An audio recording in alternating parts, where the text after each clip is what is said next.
தை அமாவாசை தினத்தை முன்னிட்டு இன்று திருச்சிராப்பள்ளி மாவட்டம் ஸ்ரீரங்கம் அம்மா மண்டபம் படித்துறையில் ஆயிரக்கணக்கான மக்கள் தங்கள் முன்னோர்களுக்கு தர்ப்பணம் செய்து வழிபாடு நடத்தினர்.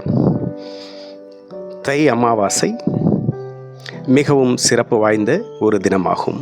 இந்த தை அமாவாசை தினத்தில் நீத்தாருக்கு தர்ப்பணம் செய்து அவர்களை வழிபடுவது என்பது தொன்று தொட்டு இந்து மக்களிடையே நெடுங்காலமாக உள்ள ஒரு பழக்கமாகும்.